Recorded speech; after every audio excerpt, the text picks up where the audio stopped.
죄 때문에 인생에 이 고난이 찾아오게 되는 거죠. 하나님께서 고난을 통해서 죄인인 걸 깨닫고 하나님 앞으로 불러내는 초대장입니다. 고난은 초대장.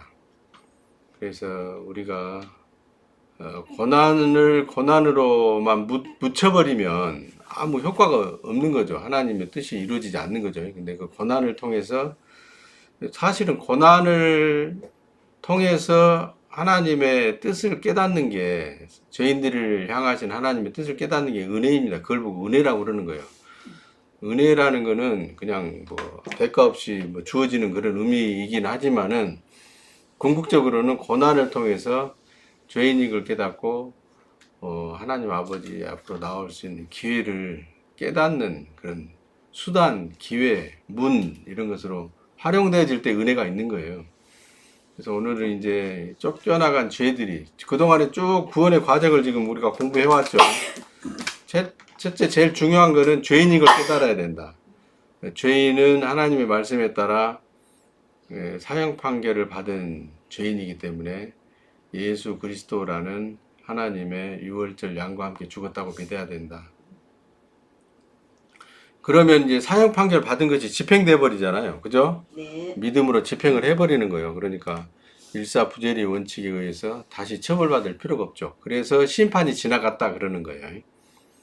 죽은 그 사람을 하나님께서 이제 구원하시기 위해서 살리시는데 뭘 주십니까? 성령. 새로운 생명인 성령을 주죠. 네. 아버지의 생명이에요. 그러니까 그 생명을 받은 자는 아들이 되는 거거든요. 그래서 아들이 되면 성령을 받은 것이고 구원을 받은 것이 되죠. 그때부터는 하나님의 아들로서 살아가는 문제가 이제 주어지는 거예요. 그 문제를 풀어야 돼. 이제 잘 풀어야 되는데 그 문제를 잘 푸는 방법이 영적 전쟁인 거죠. 그러죠? 네. 영적 전쟁인데 이 쫓겨나간 세상 임금인 이 죄들이 계속 괴롭힌단 말이에요. 주로 우리 삶에 있어서 가장 유혹하기 쉬운 그런 죄들, 사람마다 다 성향이 달라요. 가정교육을 받은 정도가 다르고 그렇기 때문에 그 사람에게 아주 최적화된 방법으로 유혹을 하는 거죠. 아버지 말씀대로 살지 못하도록 불순종하게 만드는 거죠. 그래서 이제 이 쫓겨나간 죄들이 끊임없이 하나님의 아들들을 유혹해서 불순종하게 하는 이것이 어떤 과정을 거쳐서 되는 것인지를 배우도록 하겠습니다. 예수께서 가르친 내용이 복음이라고 그래요. 복음. 복음은 복된 소식, 기쁜 소식 그러잖아요.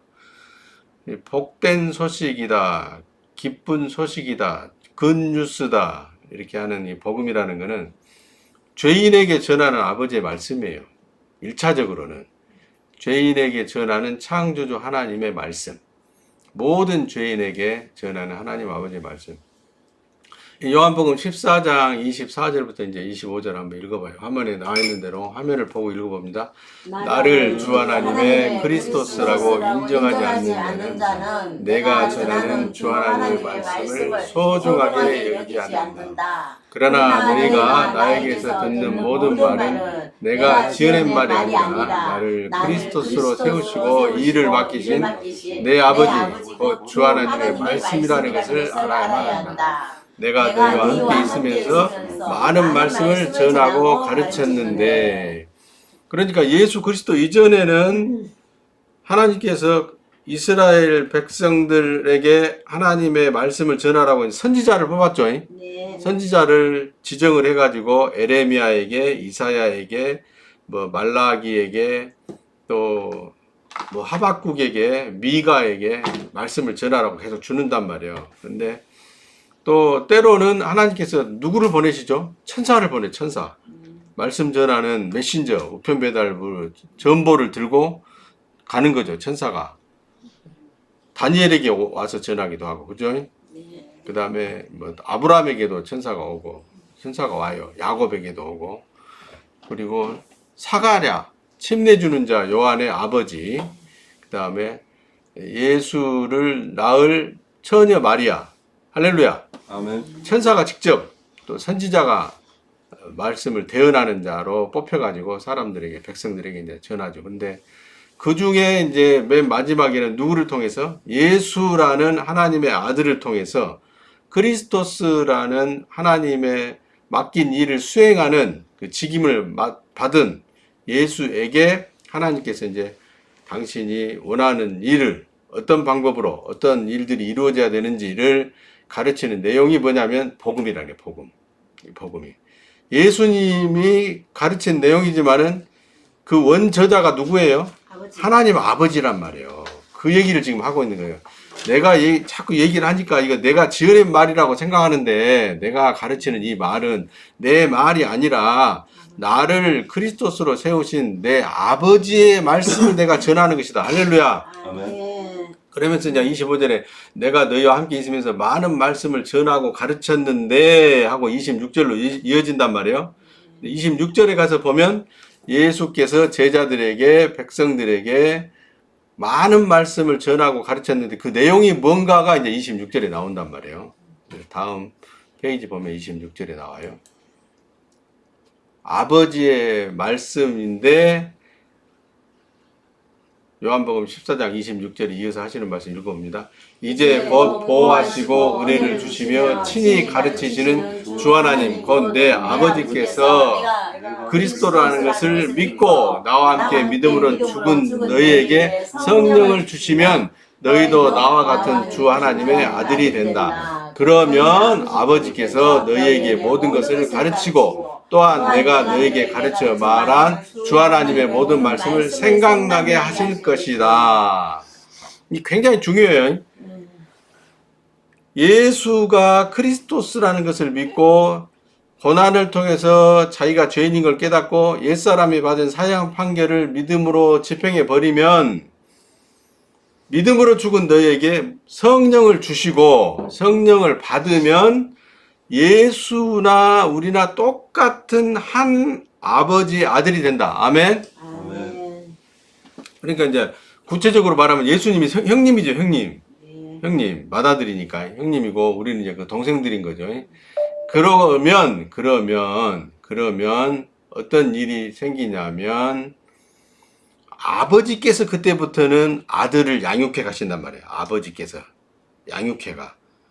그 양육해 가는 과정에 예수께서 제자들에게 가르친 아버지의 말씀을 생각나게 하시는 거예요. 할렐루야. 아멘. 이 말씀이 생각나므로 그때 유혹하고 넘어지게 만들고 불순종하게 만들어서 다시 옛사람이 받았던 고난을 받게 하려는 이 죄를 이길 수가 있단 말이에요. 그래서 중요한 것이 하나님의 말씀인데 이 말씀을 많이 배워놓고 풍성하게 알고 있으면 아주 민감하고 예민하고 세밀하게 하나님 아버지께서 나를 말씀을 생각나게 하시는 은혜를 주실 수가 있는 거예요. 아멘. 아멘. 우리가 말씀을 배우고 공부를 해야 되는 이유가 여기에 있단 말이에요. 그래서 초등학생들은 초등학생 수준으로 생각나게 하시고 대학생, 대학원생, 박사학위 받은 사람은 그 수준에 맞게 생각나게 하시므로 아무래도 교육을 더 많이 받은 사람은 더 지적이고 더 지혜롭고 더 어른스럽게 하나님의 말씀이 생각나고 들려와서 하나님의 맏아들인 예수 그리스도와 같은 장성한 분량에 이르러 갈 수가 있는 거예요. 아멘? 네. 그러니까 전에도 그런 얘기를 했는데 못 배우신 분, 문맹인 사람이 이 세상 법규를 잘 모르는 사람이 똑같은 죄를 지었는데 똑같은 죄를 지었어요. 지었는데 교육을 많이 못 받은 사람이 지적인 능력이 떨어진 사람이 그 죄를 지으면 정상 참작의 이유가 될 수도 있어요. 세상 법정에서도. 그러나 박사학위를 가지고 있는 아주 지식이 많은 사회, 여론, 주도층 이런 그 영향력을 끼칠 수 있는 소위 말하면 국회의원, 뭐 장관, 뭐 대통령 이런 사람은 지위가 높은 만큼 그만큼 국민들이 또 법적으로 기대 가능성이 높죠. 네. 기대 가능성이 높잖아요. 그러니까 이제 그런 사람에게는 아주 작은 것이라도 처벌할 수밖에 없는 그런 것이 있단 말이에요. 이해하시나요? 네. 무슨 말인지 이해하시겠죠? 그래서 초등학생은 초등학생 수준으로, 중학생은 중학생 수준으로, 그 다음에 박사학위는 박사학위 수준으로 하나님도 하나님 말씀을 아는 그 정도가 어린아이에 머물러 있느냐 아니면 중학생 정도 수준에 머물러 있느냐 아니면 지도자급이냐 이걸 다 구분해서 하나님께서 대하신단 말이에요. 그러니까 많이 배운 사람일수록, 많이 아는 사람일수록 자기의 행실에 조심해야 되고, 더 불순종하는 일이 없는지 자기를 돌아보고 깨어 있어야 된단 말이에요. 아시겠죠? 네. 생각나게 하시는 거예요. 말씀을 생각나게 하시면. 그러니까 어떤 상황 속에서 어떤 환경이 닥치고 그랬을 때 내가 어떻게 행동해야 되는지, 내 머릿속에서 나를 움켜쥐고 흔들고 유혹하고 불순종하게 만드는 이 죄와 싸울 때 어떻게 대응하고 대적해야 되는지를 말씀을 생각나게 하시는 방법으로 하나님께서 깨우쳐 주신단 말이에요. 아멘. 아멘. 그러니까 이제 예수 그리스도는 나무 형틀에서 온 세상 죄를 지고 죽으셨죠. 네. 그리고 아버지 나라로 가셨잖아요. 네. 영혼의 몸이 아버지 나라로 가셨잖아요. 육신은 이 세상에 두고 가셨는데, 그러고 나면 그때부터는 아버지가 직접 아들을 양육하신다. 형님이 양육하는 게 아니다. 할렐루야. 아멘. 아버지가 말씀을 생각나게 하심으로 정호야, 건중아, 경혜야, 해수가, 귀임아, 골드야 이렇게 생각나게 하신단 말이에요. 아멘. 아멘. 지금 이 시간이 어떤 시간인지 모르는 사람은 나한테 지금 전화를 걸고 있어요. 무음으로 인해서 소리는 안 들릴 건데.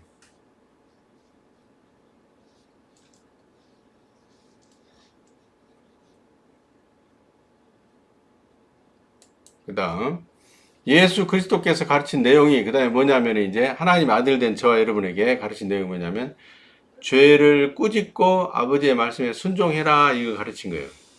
그것이 이제 요한복음 14장 30절 31절에 나와요. 죄인은 예수 그리스도와 함께 죽었다는 믿음을 가져야만 한다. 그 죄인들이 그런 믿음을 가질 때 하나님께서 성령을 주셔서 나와 똑같은 하나님의 아들이 된다. 그것이 구원이다. 영생을 얻은 것이다. 아멘. 그러고 나면 가만히 있는 게 아니다. 잘 될 줄 알고 가만히 있어서는 안 된다. 그것이 이제 요한복음 14장 30절부터 31절 말씀입니다. 읽어봅니다.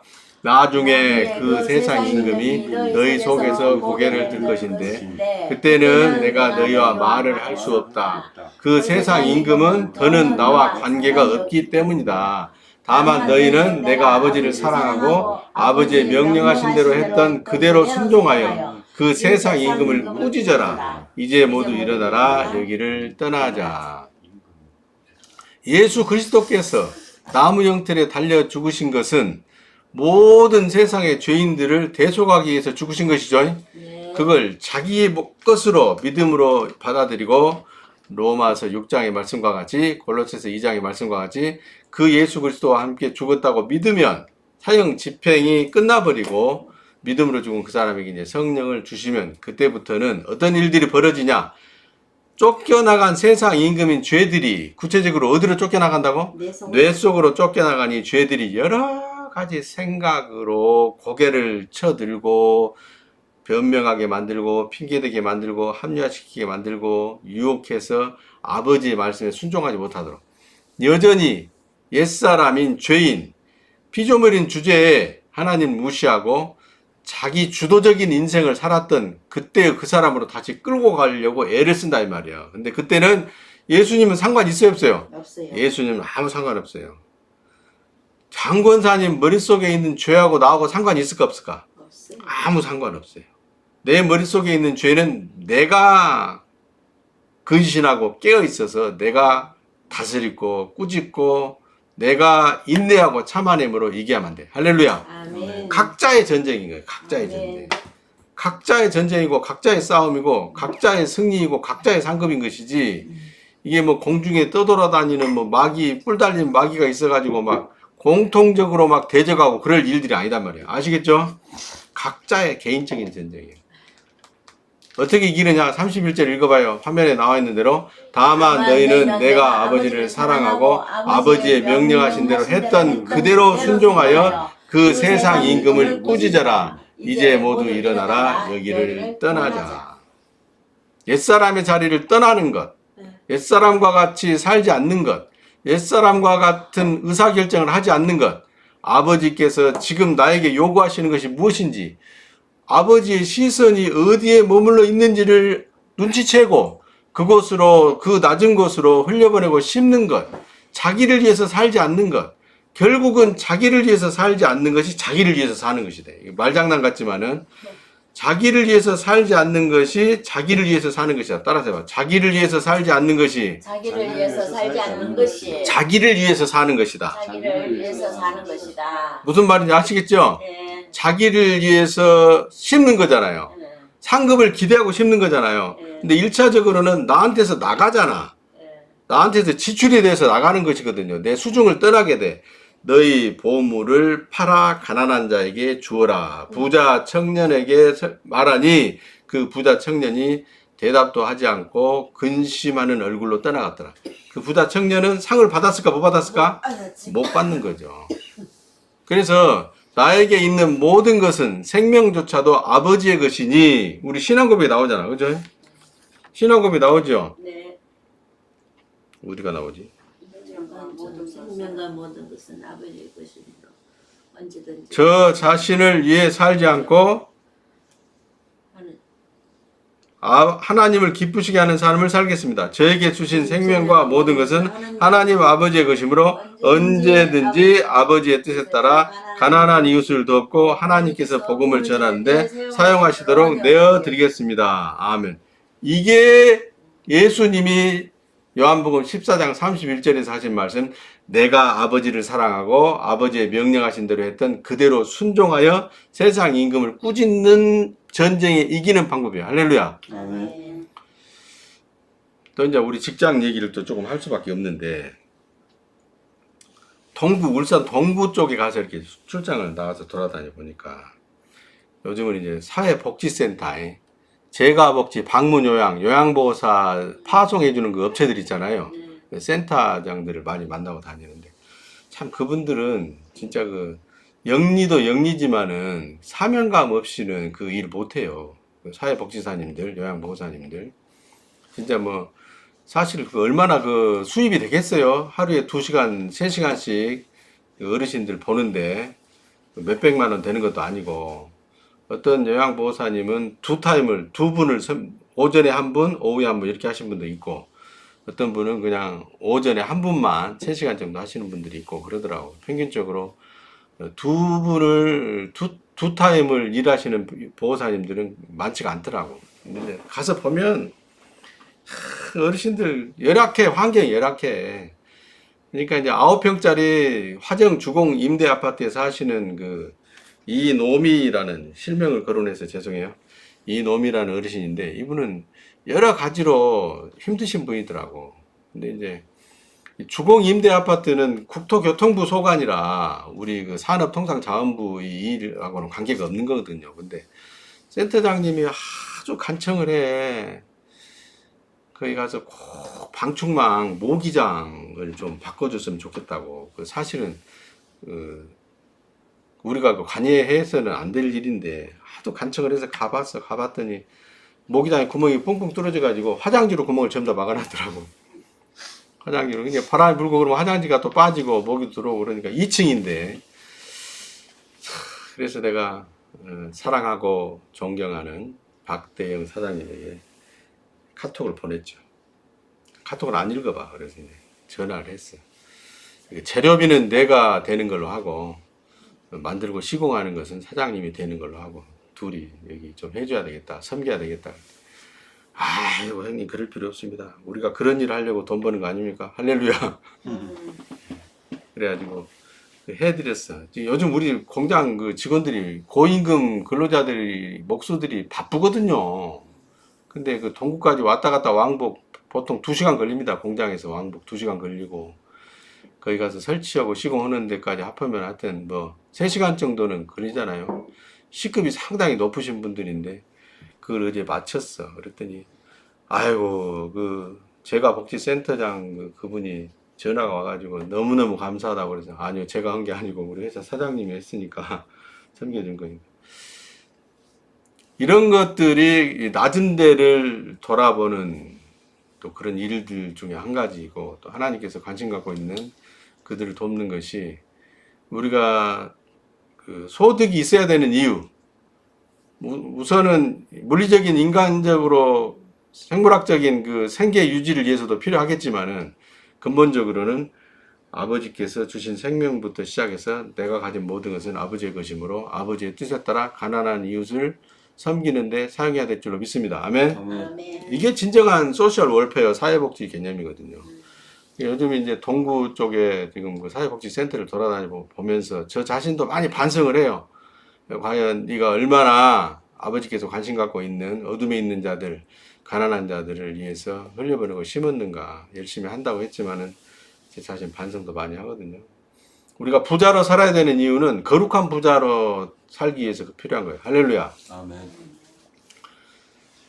일어나라 여기를 떠나자. 옛사람 자리를 떠나자는 거죠. 내가 했던 그대로 아버지의 명령에 따라 순종하는 것이 세상 임금을 꾸짖고 이기는 방법입니다. 베드로 전서후서 편지는 딱 2번밖에 쓴 적이 없지만은 이 베드로 사도의 그 영성이 어떤 면에서는 사도 바울보다도 더 뛰어나요. 그런 면에서 보면은 왜냐하면 사도 바울은 총각이었죠. 사도 바울 장가 갔다는 얘기 들어봤어요? 못 들었어요. 예수님 총각으로 사시다 돌아갔잖아요. 그죠? 결혼을 못했어. 그래서 남편과 아내 사이에 있는 문제들, 그 다음에 부모로서 자식들을 양육하고 돌보는 문제들, 이런 잘 모를 수도 있어요. 인간적으로 보면. 근데 베드로 사도는 부인도 있었고 자식들도 있었어요. 그런 상황에서 예수님의 제자로 부름받고 따라갔거든요. 아마 여러 그 제자들 중에서도 특히 유부남이고 자식 달린 제자로 예수님을 따라갔던 제자는 베드로 사도가 없는 것 같아요. 베드로 사도밖에 없는 것 같아요. 그 베드로 사도가 영적 전쟁에 대해서 기록해 놓은 부분이 이제 베드로전서 5장 8절 9절인데 한번 읽어봅니다. 정신을 차리고 깨어 있어라. 너희 대적 마귀가 오는 사자같이 너희 육신에서 언제나 너희를 넘어지게 하여 삼키려고 하나니 너희는 믿음을 굳게 하여 저것들을 대적하라. 너희도 알다시피 세상에 있는 너희 형제들도 너나 할 것 없이 모두 죄 때문에 고난을 겪는다. 베드로 사도가 이거 안 거예요. 그물을 아무리 새벽까지 던져도 고기를 못 잡아. 그물을 던지면 막 굵은 고기가 많이 들어와가지고 팔아서 생계 유지에 또 보탬이 되고 어려운 사람 돕는 데도 쓰고 그래야 되는데 그렇지 못해. 그걸 경험을 통해서 알고 있는 거죠. 그래서 사도가 제자들에게 전하는 말이 너희 대적 마귀가 우는 사자같이 육신에서 생각을 통해서 너희를 넘어지게 하려고 삼키려고 끊임없이 다시 임금 노릇했던 그 자리를 탈환하기 위해서 애쓰니까 너희는 믿음을 굳게 하여 저것들을 대적해야 되는데 죄 때문에 받는 고난을 통해서 옛사람이 받았던 그 고난을 다시는 받지 마라 그렇게 권하고 있는데 여기 근신이라는 말이 나와요. 우리 개역 한글판은 근신이라고 해놔서 내가 쉽게 해놓은 게 정신을 차리고라고 해놨는데 네포라는 헬라어예요.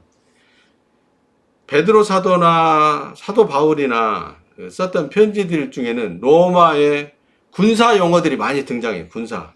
로마의 군대에서 썼던 군대 용어들이 많이 등장하는데 이 근신이라는 말도 네포라는 헬라어인데 군대 용어입니다. 보초병의 근무 자세를 말하는 거예요. 보초가 밤새 보초를 쓰는데 피곤하고 춥고 잠이 올 거 아니에요. 그죠? 네. 눈 감으면 돼, 안 돼? 안 돼. 보초병이니까 눈을 감으면 안 돼. 보초는 자기 부대를 지키는 천병이잖아요. 천병. 적군이 쳐들어오는 걸 감시해야 되는 천병이잖아요. 그걸 말하는 거예요. 정신을 바짝 차리고 있어야 돼. 볼때기를 꼬집어 가면서라도 잠을 안 자고 깨어 있어야 된단 말이에요. 그리고 깨어 있다라는 얘기는 그레고레온라는 말인데 눈을 부릅뜨고 지켜보는 거예요. 눈을 부릅뜨고 지켜보는 거예요. 어디에서 적군이 담을 넘어서 오진 않는지, 울타리를 허물고 오진 않는지, 낮은 포복으로 슬슬 기어오진 않는지 눈을 부릅뜨고 지켜보는 것을 말하는 거예요. 그리고 인내라는 또 용어가 등장하는데 히포모네라는데 이 말은 밤새 보초를 쓴 그 보초병에게는 교대하는 시간이 돼서 휴식 시간이 주어지는데 그때는 따뜻한 물로 목욕할 수도 있고 따뜻하게 데워진 우유와 갓 구워진 빵이 주어지며 그 다음에 안락한 잠자리가 주어지는 거예요. 이거 뭐예요? 상급이죠. 보초병으로 자기 의무를 다한 군인에게 주어지는 상급인 것이거든요. 그걸 기다리는 마음으로 인내라고 말이에요. 할렐루야. 아멘. 신약 성경에 나오는 인내라는 말은 이 히포모네라는 헬라가 많이 쓰였는데 이런 보초병의 마음 자세를 말하는 거예요. 상급을 휴식을 주어질 빵과 따뜻한 우유와 안락한 잠자리와 따뜻한 물로 샤워할 수 있는 그걸 기대하고 지금 힘들어도 견디는 거죠. 그것이 하나님의 아들로서 죄와 싸워 이겨야만 하는 우리 하나님의 아들들의 근무 자세, 삶의 자세, 삶의 태도인 거예요. 아멘. 아멘. 그래서 쫓겨나간 세상 임금이 가만히 있지는 않는다. 반드시 자리를 뺏겼으니까 그냥 포기하고 주저앉아 있는 게 아니라 그 자리를 다시 차지하려고. 근데 차지할 수 있을까요, 없을까요? 없어요. 다시는 차지할 수 없죠. 우리 영혼의 속사람은 성령으로 새 사람으로 태어났기 때문에 아멘. 옛사람이 더 이상 아니기 때문에 차지할 수가 없음에도 불구하고 이 대적 마귀는 우는 사자처럼 마귀니까 그런 거예요. 마귀니까 그것을 다시 탈환할 수 있는 것처럼 착각하고, 첫째 마귀는 피조물인 주제에 창조주의 자리를 넘보고 자기가 창조주처럼 될 거라고 착각했죠. 네. 그 착각 때문에 사람에게 와서 선악을 구분하는 기준이 되는 하나님을 무시해버려라. 그러면 네가 네 주도적인 인생을 살 수 있고 너도 하나님처럼 될 수가 있는 것이다 라고 거짓말로 유혹한 거죠. 그 결과로 사람을 자기 자식 삼기는 했지만은 마귀 자식들은 또 사형 판결을 받은 존재이기 때문에 사망으로 갈 수밖에 없는 그런 상황이 된 거죠. 우리가 하나님의 아들로 이 세상을 살아간다는 것은 대단히 힘든 일이에요. 힘들기 때문에 상을 주시는 거예요. 얼마나 힘든 일이냐? 바울은 경주자라는 표현을 써요. 경주자. 마라톤으로 달리는 자.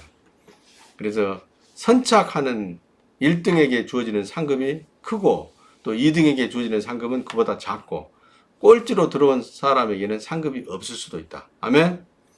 그래서 항상 하나님의 말씀대로 살아가는 데 있어서 자기 중심적인 삶이 아니라 하나님 아버지 중심적인 삶을 살아내는데 충성하시고 또 하나님께서 관심 갖고 있는 어둠에 있는 자들, 신명기 14장 29절에 너희 성중에 거하는 레위인은 분깃이 없는 자이므로 그 레위인과 너희 성중에 우거하는 고아와 과부와 객들을 불러 먹어 배부르게 하라.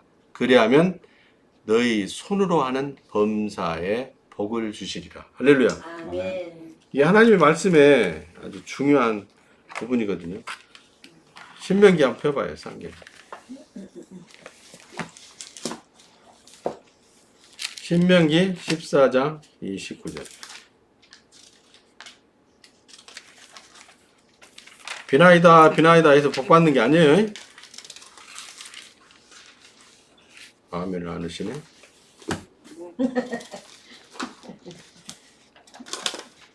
신명기 14장 29절.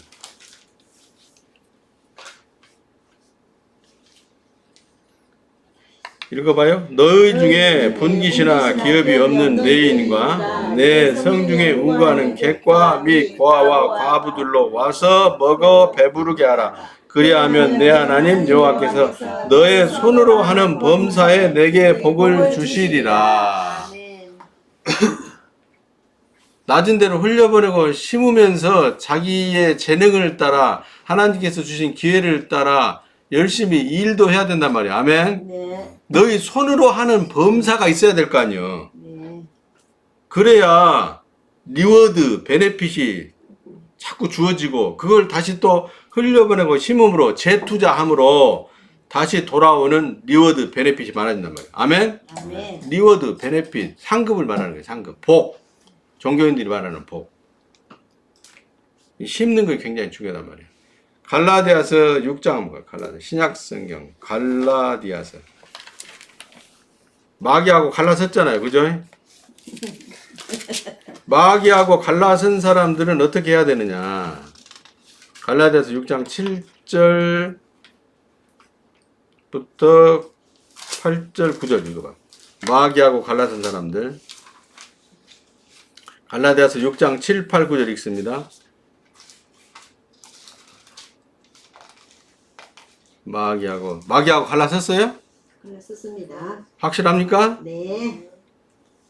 읽어요. 스스로 속이지 말라. 하나님은 만월이 여김을 받지 아니하시나니 사람이 무엇으로 심든지 그대로 거두리라. 자기의 육체를 위하여 심는 자는 육체로부터 썩어진 것을 거두고 성령을 위하여 심는 자는 성령으로부터 영생을 거두리라. 우리가 선을 행하되 낙심하지 말지니 피곤하지 아니하면 때가 이름에 거두리라. 아멘. 사회복지라는 것은 하나님 복지를 말하는 거예요. 사명감이 없으면 못해요.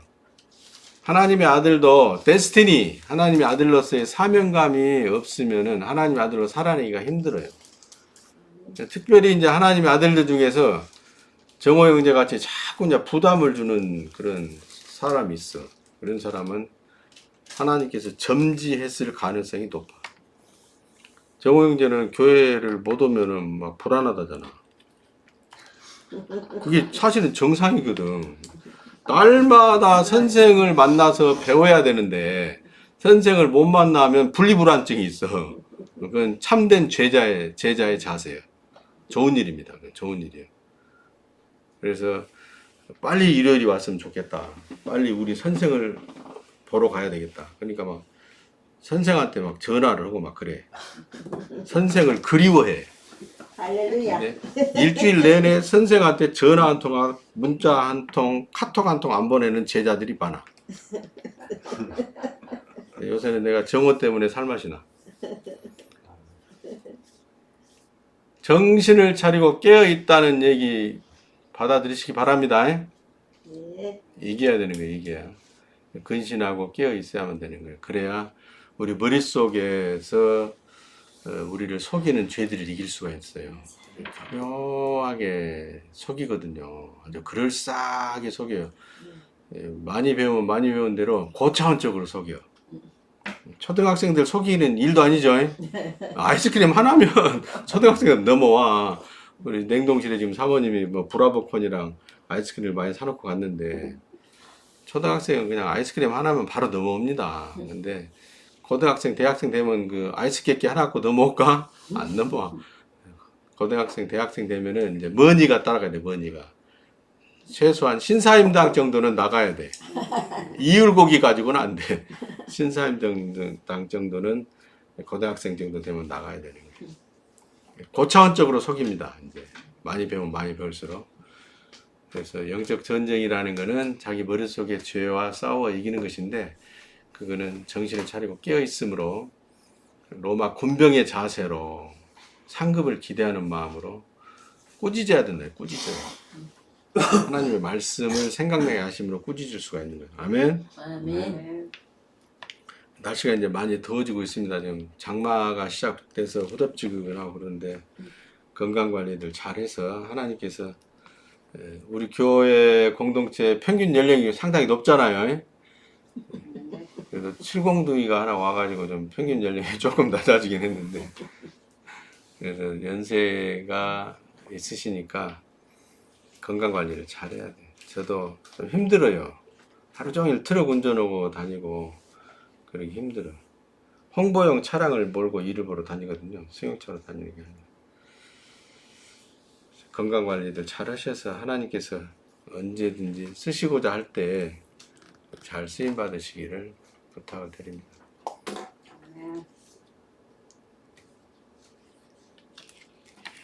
초반에 그 마이크 설정이 잘못돼가지고 소리가 안 들려서 죄송해요.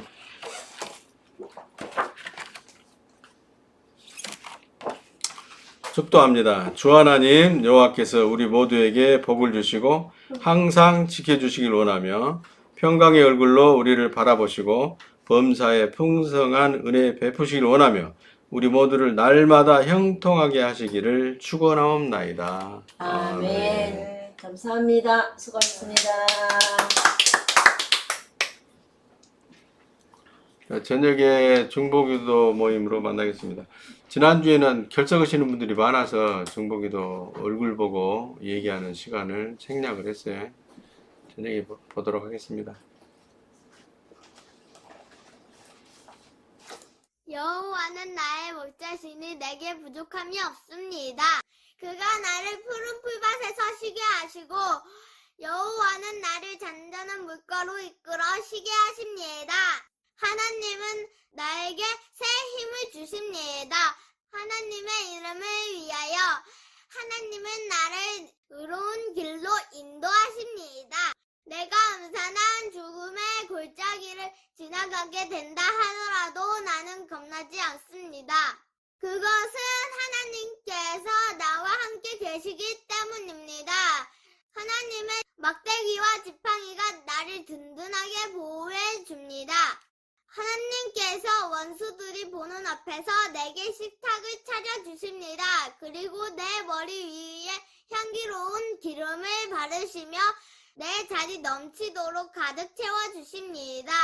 여호와의 선하심과 사랑하심이 내가 죽는 날까지 나와 함께 할 것입니다. 이제 나는 여호와의 집에서 영원히 살 것입니다. 오, 나의 하나님, 내가 하나님을 굳게 믿습니다. 내가 부끄러움을 당하지 않게 하시고 원수들이 내게 으스대지 못하게 해주세요. 아멘. 잘했습니다.